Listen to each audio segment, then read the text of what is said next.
Lord Krishna instructs Bhagavad Gita to Arjuna. Bhagavad Gita literally translates to the Song of God. Bhagavad comes from the word Bhagavan in Sanskrit, which means the Supreme Person. Gita in Sanskrit means song, song of the Supreme Person. To put this picture here in context, Bhagavad Gita is a short section of a great Sanskrit epic called the Mahabharata. The Mahabharata is a story about a family that divides into two. They have a disagreement and they eventually go to war. So Bhagavad Gita is the time in this Mahabharata, the great epic, where they're about to go to war and the two armies meet at the battlefield of Kurukshetra. Kurukshetra is the battlefield.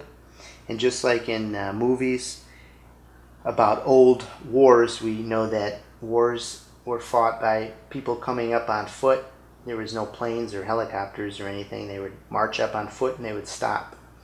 And the two leaders of the armies would either meet in the middle or they would rile up their armies and declare war on one another. This is the context of the beginning of Bhagavad Gita. Arjuna pulls his chariot into the middle of both armies.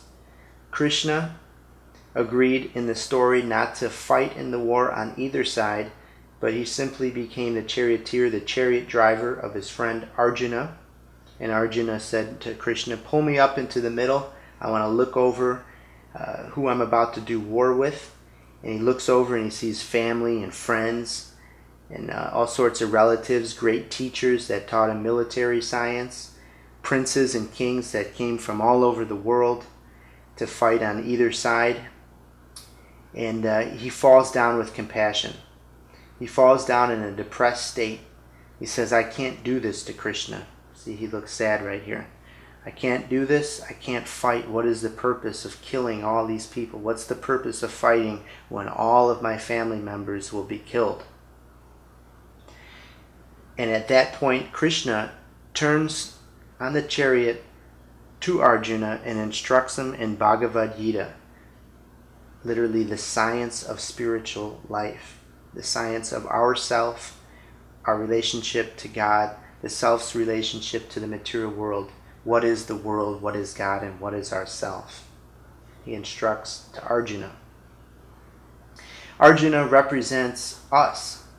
Although in this context here, it's Krishna speaking to Arjuna, his friend, we should understand that Arjuna represents us and represents anyone thousands of years ago, now, or thousands of years from now that falls down or has some question of what am I doing, what is life, what is the purpose of life, or maybe someone dies close to us and we just can't understand why there's so much suffering in the world, why do people die.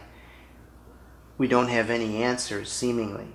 Krishna is here to give the ultimate answers to all of those questions, and he gives them in Bhagavad Gita. Bhagavad Gita goes on for 18 chapters, going deeper and deeper into the science of spiritual life.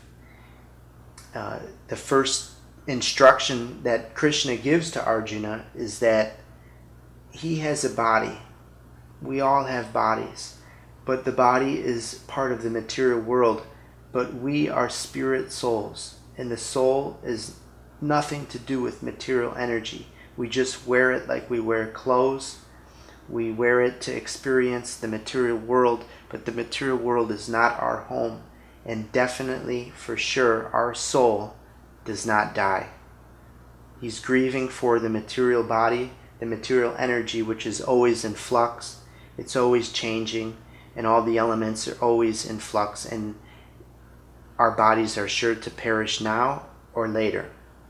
So his first instruction to Arjuna is helping him to understand that our self never dies. Our self transcends death. There is no death for the soul.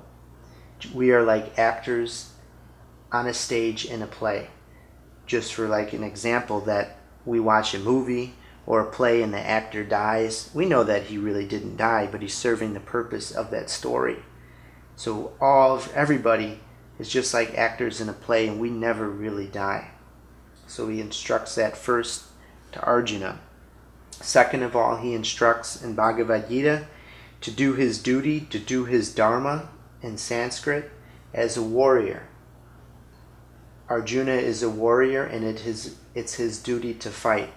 So again, if Arjuna is ourself, we all have some sort of duty in the world. Some of us are doctors, some of us are policemen, some of us are mechanics. We all have our special part in the world.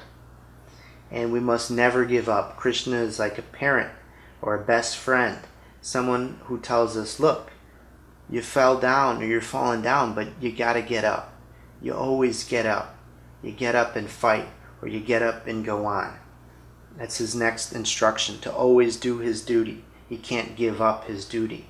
The second part of that instruction is to perform action with no intent to receive some material benefit. For example, so many times in this world we do things because we're going to gain money or fame, or maybe this boy or girl or man or woman is going to like us. So we do things because we think we're going to get something out of it. But Krishna instructs that causes karma. We want to do our actions simply because it's the spiritual right thing to do, and no karma will be involved. Therefore, we won't be tied into this material world. For example, if we see someone across the street and they're hurt, we're going to go and help them because it's the right thing to do. Hopefully we're not going to go and run up there because the neighbor might see, or we might be on the news and gain some praise, or maybe get some money out of it or something like that. We do it because it's the right thing to do. That is what Krishna explains. Do your action because it's the spiritual thing to do, not because you're going to receive some sort of material praise or benefit from it. So those are two instructions there from Krishna to Arjuna. And again, the Bhagavad Gita goes on for 18 chapters, so there's many, many, many instructions that go deep, very deep into the science of the self.